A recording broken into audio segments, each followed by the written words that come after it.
Hello and welcome back to our study of Peninei Halacha, the teachings of Rabbi Eliezer Melamed Shlita.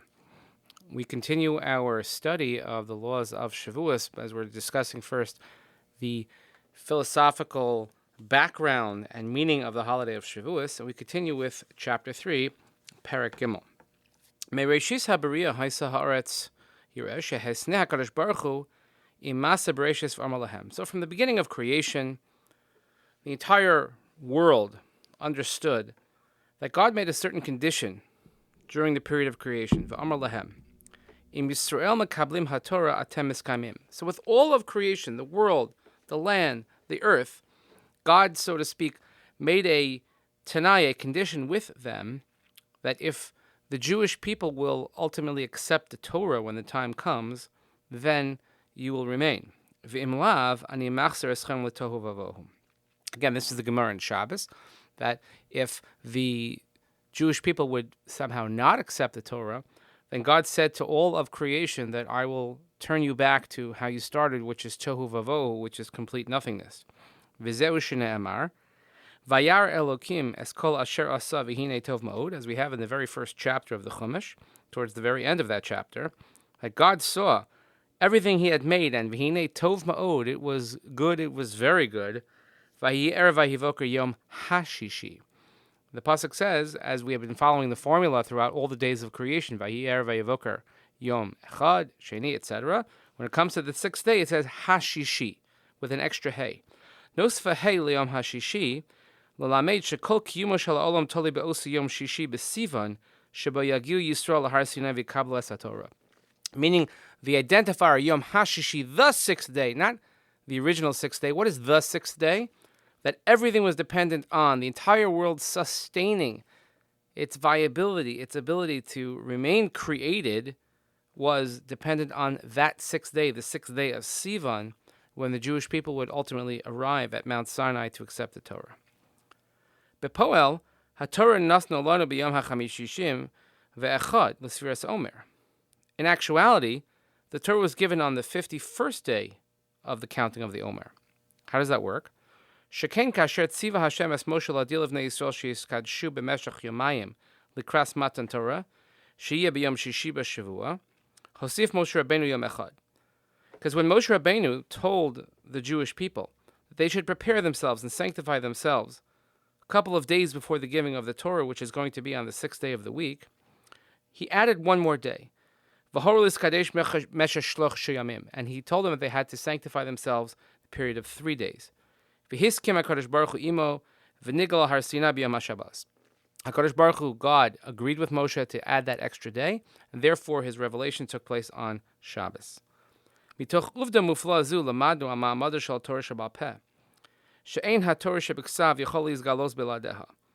From this interesting incident, this wonderful happening, which is the oral Torah, we realize that without the oral tradition, the written tradition cannot stand alone. Shemus aveches ben haTorah shebeksav al yeno elenu, v'lachein afilu matan Torah nidcha beyom al pi Torah shebal peh, hainu al pi parshanuso shel Moshe Rabbeinu. That even though the written Torah, the tablets, etc., was supposed to be given at a certain time, but through the oral tradition, again, this is the speaking of Moshe, the Moshe's introduction, his interpretation, and his giving of his Torah, the oral tradition, it overran and it superseded the giving of the written Torah. So in other words, we can't have one without the other. So then, and here the Gemara, actually, if you read through the Gemaras and that Gemara in Shabbos on Perez, tremendous amount of debate when the oral tradition teaches us when the Torah was given.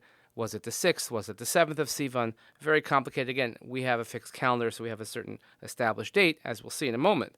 But the question remains, so why do we say that Shavuos, the moniker given, the motif for this holiday, is the time of the giving of the Torah? Shavuos is on the 50th day of the Omer. We count 7 weeks, which is 49 days. And then the next day, the 50th day, is the giving of the Torah, is Shavuos. But why do we call that the day of giving of the Torah? Again, what we just said based on the Gemara, the Torah was actually given on the 51st day.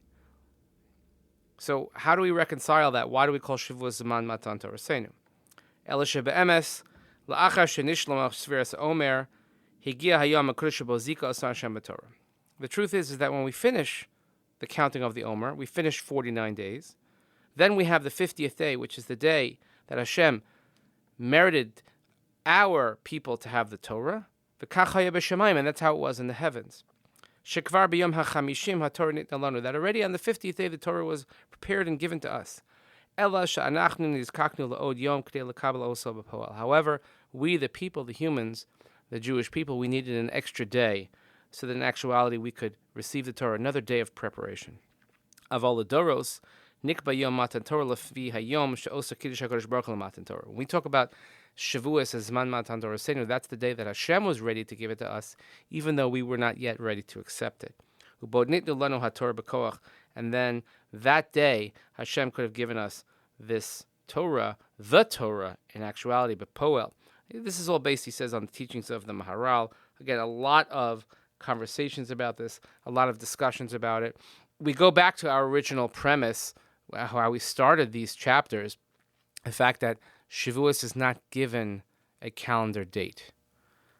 We don't say that anywhere in the Torah, and on the 6th day of Sivan you shall observe Shavuos, Kamalacha, Los Asu, etc.